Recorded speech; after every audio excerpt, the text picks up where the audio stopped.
राधे राधे दर्शकों, मैं आपका पंडित सुशील शर्मा जो आपको नई नई वीडियोस में आपको नई नई चीज़ें सिखाता रहता हूँ। आज मैं जो चर्चा करूँगा ग्रहों के बारे में चर्चा करूँगा और बताऊँगा कि हमारा जो आधार होता है या हमारे जो भविष्य में जो आने वाली विपत्तियाँ होती हैं, सुख लाभ धन हानि वगैरह सब इनसे ही आधारित है। पूरा जीवन हमारा जो है वो इनसे ही आधारित है।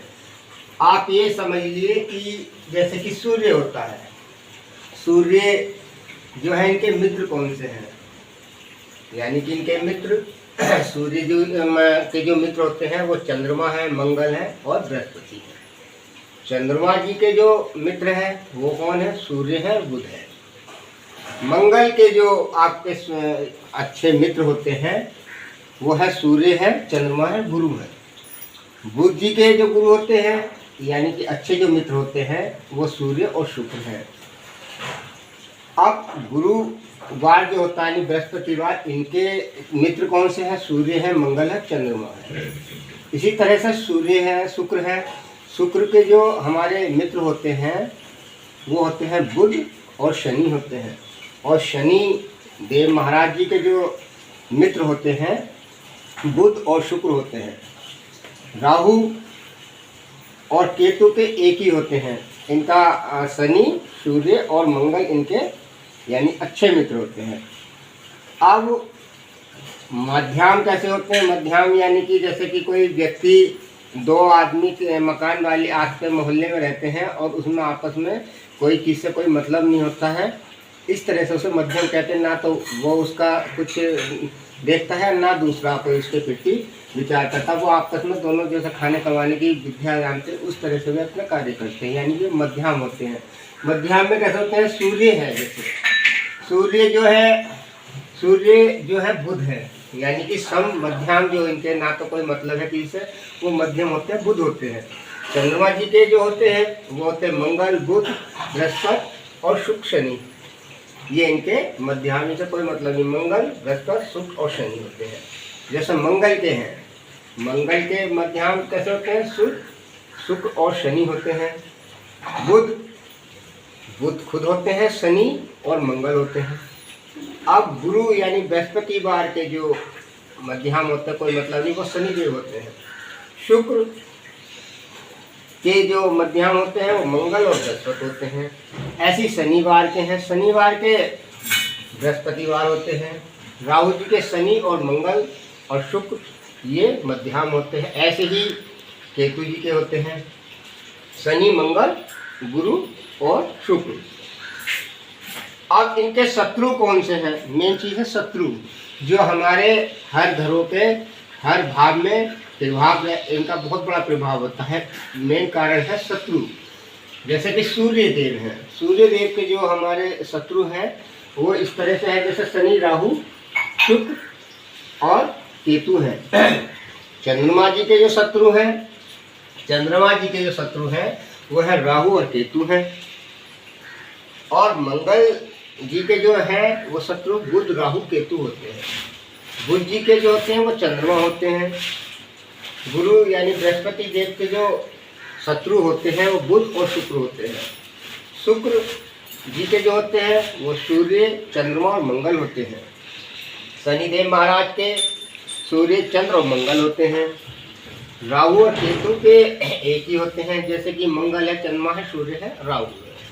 केतु जी के मंगल है, चंद्रमा है, सूर्य और राहु है। ये इनके शत्रु हैं। इसी आधार पर हमारी जो गणना होती है, यदि हम कोई कुंडली बनाते हैं तो उस आधार पर बनाते हैं। इनका समय भी मैंने आपसे पहले बताया था। जैसे सूर्यदेव है, सूर्यदेव का 1 माह का समय होता है एक ही घर में। चंद्रमा यानी कि 2.25 घंटों का ही होता है, यानी चंद्रमा जो महाराज रहते हैं वो 2.25 दिन ही रहते हैं। मंगल हमारे 1.5 माह रहते हैं। और बुध जो है 1 माह रहते हैं। और गुरु 1 वर्ष रहते हैं। ये मैंने आपको पहली वीडियो यानी 8वीं 9वीं वीडियो में बताया था। और शुक्र जो है देव 1 माह रहते हैं। शनिदेव 2.5 वर्ष रहते हैं। राहु 1.5 माह रहते हैं। केतु भी 1.5 महीना हमारे भावों में उपस्थित रहते हैं, गोचर करते हैं। ये आप भली बात ही जान सकते हैं, सीख सकते हैं, समझा सकते हैं। आज का जो हमारा प्रश्न है, सबसे बड़ा प्रश्न ये है कि हमारा जो ये कुंडली होती है जैसे हमारी, अब इनके हम जैसे कि जौन सा ग्रह है हमारे समक्ष, यानी कि पहला जो भाग होगा वो हमारे शरीर का ही होगा, तन का होगा, और हमारे दाएं नेत्र वगैरह को आदि को दर्शाता है। आपको मैंने बहुत अच्छे तरीके से ये समझाया था, फिर मैं दोबारा बताता हूँ। दूसरा जो घर होता है भाग, वो होता हमारे धन का होता है। हमारा धन की संपत्ति कितनी होगी, कैसे जोड़ेंगे, कैसे करेंगे, या पहले से जुड़ा हुआ, इस तरह की हमें चीज़ें बताता रहता है। अब तीसरा जो हमारा भाग है, यानी तीसरा घर जो होता है, वो माता पिता के स्वास्थ्य, वो उनके संबंध कैसे होंगे बच्चे के, किस तरह से माता पिता के प्रति, ये चीज़ें हमें दर्शाता है। चौथा भाव हमारे संतान को दर्शाता है, हमारे बच्चे किस तरह से योग्य होंगे, निरोगी होंगे और अच्छे कार्य में होंगे, इस तरह की हमारी चीज़ें दर्शाता है। 5 यानी कि अब हमारा जो भाग छठा भाग होता है, ये बताता है रोग वगैरह, हमारा रोग होगा, यानी कि हार्ट की प्रॉब्लम या बाएं नेत्र के बारे में हमें जानकारी देता है। सबसे मेन जो भाग होता है वो सप्तम भाग होता है। सप्तम भाग का जो मतलब है, यानी हमारा विवाह कैसे होगा, हमारे पत्नी को कष्ट कैसा होगा, यानी अपना आप को कष्ट कैसे, ये चीज़ें हमारी दर्शाता है। 8वां जो भाग होता है वो हमारे दर्शाता है मृत्यु योग, मृत्यु को, रोग जितने हम उत्पन्न होते हैं, किसी भी तरह के रोग होते हैं, वो हमारे 8वां घर बताता है। 9वां जो हमारे भाग्य, गुरु और धर्म के प्रति, जैसे हम धर्म के प्रति अपना पूजा पाठ वगैरह इत्यादि करते हैं, ये चीज़ हमें दर्शाता है। 10वां भाग हमारे कर्म को, हमारे पैसे को, हमारी जो आमदनी है, इस तरह की बातों को दर्शाता, हम कैसे आय व्यय करेंगे, इस तरह को दर्शाता है। अब हमारा जो 11वां भाग है वो हमारे आय को दर्शाता है, जैसा हमारे पे लाभ कितना होगा, हमारे मित्र कौन कौन से, अच्छे मित्र होंगे तो अच्छा वो होगा, यानी कि कोई हम बिजनेस कर रहे हैं और उसमें पार्टनर है तो वो हमारे अच्छी यदि काम कर रहे हैं तो हम उन्नति का कारक करेंगे, यानी कि 11वां भाव हमारे आय वगैरह को दर्शाता है। 12वां भाव जो होता है ये हमारे व्यय को दर्शाता है, मुक्ति, आशार और अस्पताल में कोई बीमार है या इस चीज़ों को दर्शाता है। मैंने उस दिन भी आपको एक वीडियो में बहुत भली भांति समझाया था, आज मैं फिर आपको दर्शाना चाह रहा हूँ। ये चीज़ें हमारे पूरे जीवन पर इसका प्रभाव ही पड़ता है। इसके अलावा हम पे कोई इस तरह की यदि कोई मुसीबत आ रही है तो कोई ऐसा सवाल नहीं है जिसका जवाब ना हो, कोई ऐसा प्रश्न ना जो होना हो इसका कोई हल ना हो। इस तरह की चीज़ें मैं आपको बताता रहता हूँ, सिखाता रहता हूँ। आज मैं आपको मेन चीज़, जैसे कि हमारी मेष राशि है, मेष के जो स्वामी होते हैं वो मंगल होते हैं, वृषभ राशि के शुक्र होते हैं और मिथुन राशि के बुध होते हैं, कर्क राशि के चंद्रमा होते हैं, सिंह राशि के सूर्य होते हैं, कन्या के बुध होते हैं, तुला के शुक्र होते हैं, बृहस्पति के मंगल होते हैं और धनु के बृहस्पति यानी गुरुदेव होते हैं।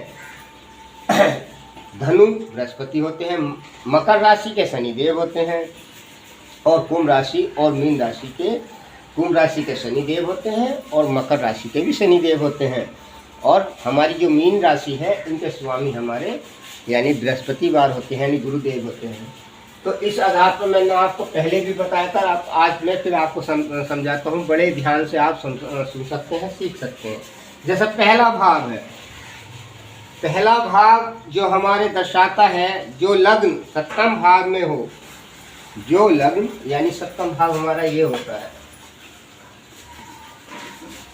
तो उस मनुष्य की स्त्री नहीं जीती है। यानी कि जो लग्न सप्तम स्थान में जो मृत्यु को दर्शाता है, उस स्त्री की मृत्यु को दर्शाता है, और कामना निष्संग और उसका पिता ऋणी हो और लग्न का मालिक लग्न में बैठा हो और अष्ट में अस्त हो, तो वह बालक जरूर जीता है, यानी कि अच्छा रहता है।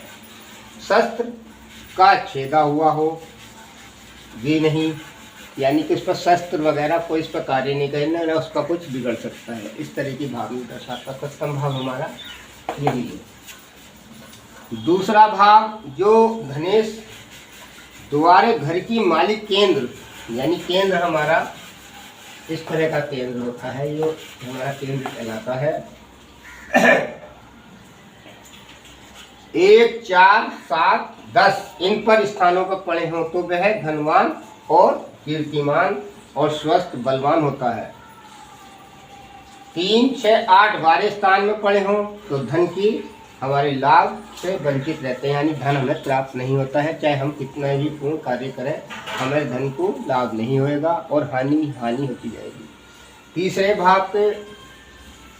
तीसरा भाव यानी कि हमारा ये है जो तीसरे स्थान का मालिक होता है, जैसे कि 6, 1, 4, 7, 10 इन स्थानों में पड़े हों तो भाई को सुख, यानी भाई को सुख मिलेगा।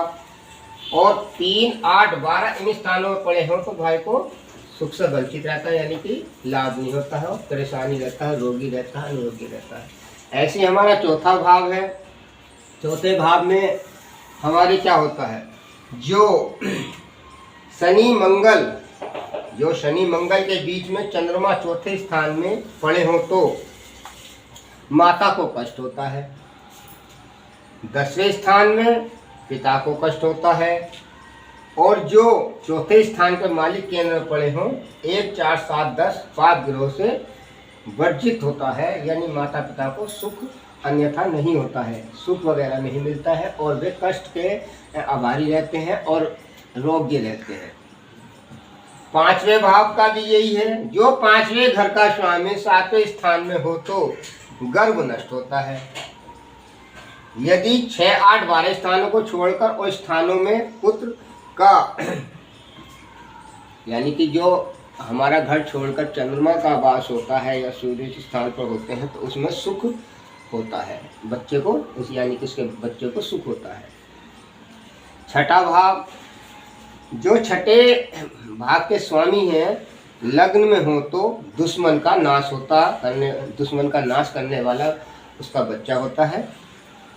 और वह केंद्र में जो दुश्मनों का वह अधिक रहे और यदि 6, 8, 12 इन स्थानों में हो तो दुश्मन का नाश और माताओं को कष्ट होता है। यह भली बात है। ऐसे सप्तम भाव का है, यानी सप्तम भाव जो हमें दर्शाता है जो सप्तमेश अर्थात 7वें स्थान पर मालिक केंद्र 1, 4, 7, 10 इन स्थानों में हो तो पितादि विक्रायुक्त और स्त्री का अधिक सुख या भाई को सुख होता है और धन की प्राप्ति हो। यदि किसी दूसरे घर में हो तो मनुष्य स्त्री सहित होता है।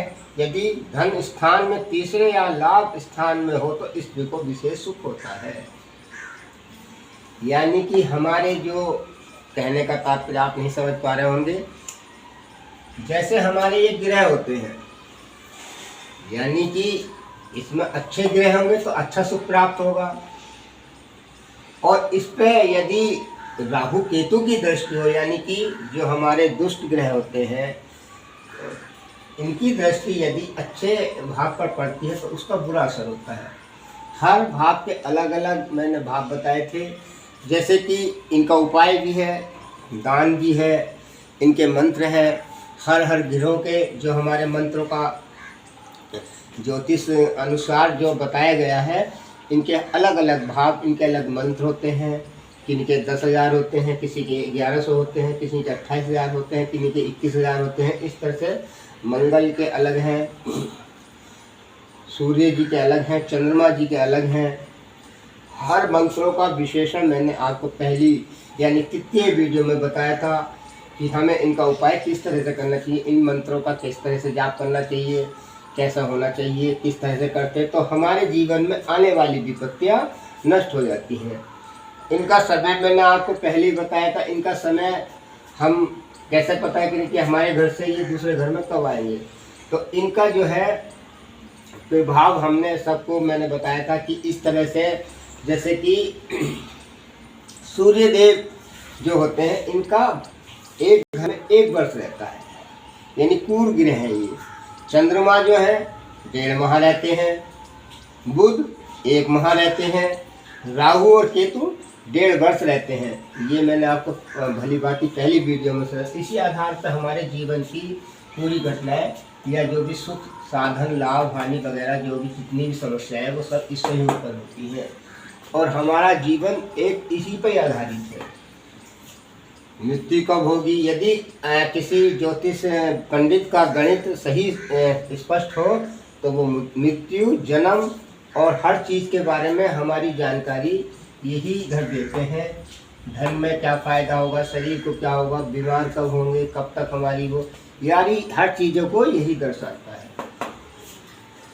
और इसी आधार पर यदि आज मैं तुम्हें एक इम्पोर्टेंट बताऊं, यदि 7वें भाव में विवाह, जैसे कि कोई कन्या है और उसका हम विवाह सुझा रहे हैं, 7वां भाव यानी कि मेन घर ये है, इसमें मंगल चंद्रमा और शुक्र आदि और दुष्ट ग्रह की वो छवि होती है यानी छाया डालते हैं, तो ये मान लीजिए कि वो स्त्री अविवाहित होती है।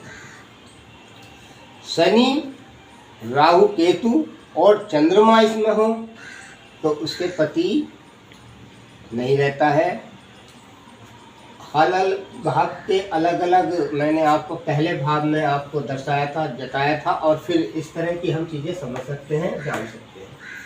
यानी कि ये तो हमारे मित्र हैं, ये हमारे मध्यम यानी सम है, और ये हमारे शत्रु हैं।